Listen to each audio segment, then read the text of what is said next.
مولانا صاحب کوم خلکو چې خپل اکابر او مشران یې کړل دا مړ قوم دی، او چې کوم خلکو خپل اکابر او خپل مشران یې نه کړل دا جب دی. 2 نومبر باندې دلته کې د حضرت شیخ شهید استادنا و امامنا و شیخنا حضرت مولانا سمیع الحق شہید رحمت اللہ علیہ دا کانفرنس تے 2 نومبر دلتا پدارلوم جامع حقانیہ کی اگے کی بغٹ غٹ علماء کرام رضی دا بہرنا ستاسو دا مدرسے خپل اساتذہ کرام بمپکیو انشاءاللہ ورزید نو تاسو ټولو طالب علمانو تا دا دعوت تے دا مدرسے دا طرفنا او دا شیخ صاحب دا بچو دا طرفنا تاسو بطول باغی کے جو در جو شرکت کوئے کہ خیر انشاءاللہ داغی فیدہ بسی.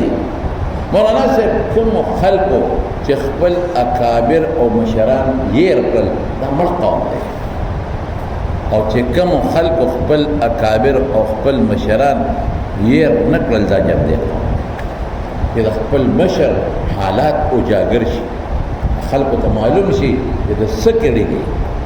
مولانا سمیع الحق شهید رحمت الله علیه د دې مدرسې د لپاره څه خدمات دي. نمبر 1 د هغه د دین د لپاره څه خدمات دي. نمبر 2 نمبر 3 د هغه په عالمي سطح اندرونی او بیرونی سطح باندې د حضرت شیخ شهید څه خدمات دي.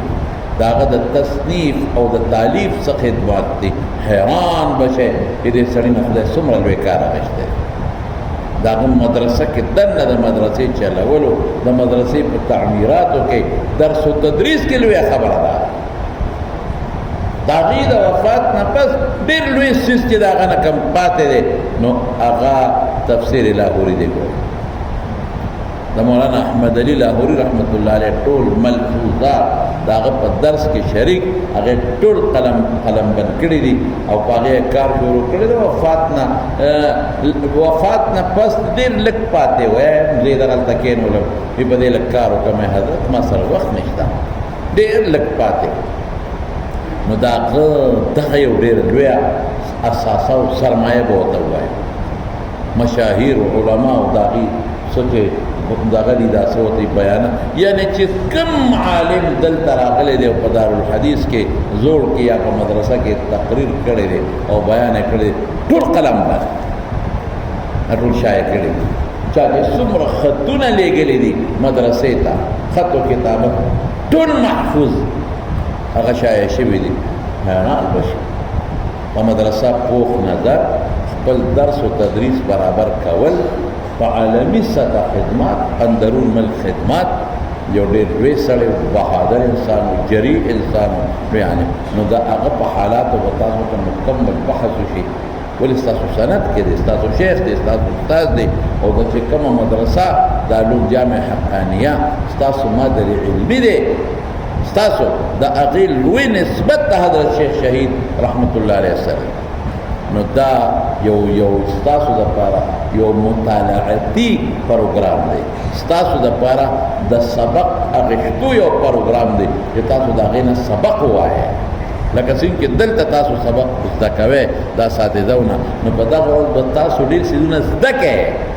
تاسو په دې نیت به شرکت کوئ چې موږ د حضرت شیخ حالاتو نه خبردار کړو. په دې نیت به شرکت کوئ چې تاسو به ډېرې خبرې واورئ بلکې اورېدل نه زده به کوئ تعلم به وکئ معلومات به درته وشي.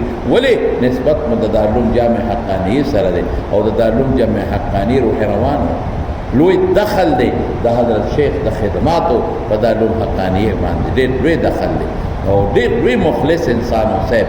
نو په 2 نومبر باندې د هغې په حالاتو دلته کې د هغې په سیرت باندې او د هغې په حالاتو باندې به انشاءالله علماء کرام ښه سیرې حاصل گفتگو کوي.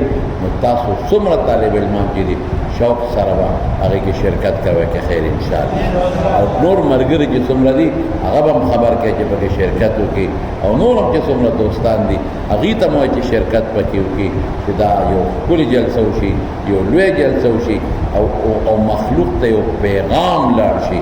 کم پیغام چې د حضرت شیخ شهید کم مشن دی او د هغه کم مقاصد علمي نو دا د اوسم هغې ته خراج تحصیل پیش کېږي په دومره لوی تعداد کې.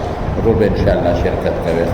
په 2 نومبر به د ماسپښین مانځنه پس که خیري انشاءالله شروع کېږي او دونه اوږد تقریب به نه وي، غالبا مازدیګره پورې به یې که نه او بیا به ختم وي. ټول به شرکت کوي انشاءالله او دعا مو کوي چې الله دا پروګرام په خیر سرته ورسولي کړي او دا چې کوم کانفرنس دی الله په خوشحالۍ سرته ورسولي کړي، په خیر سرته ورسولي کړي او الله تعالی ته د دې کانفرنس نه ښه مقاصد راوباسي او دا ډول حقانیه کې چې هغه کوم خدمات لکه دا جومات د هغه په خدماتو کې روان دی او دا هاسپټل هم د هغه په خدماتو کې روان دی.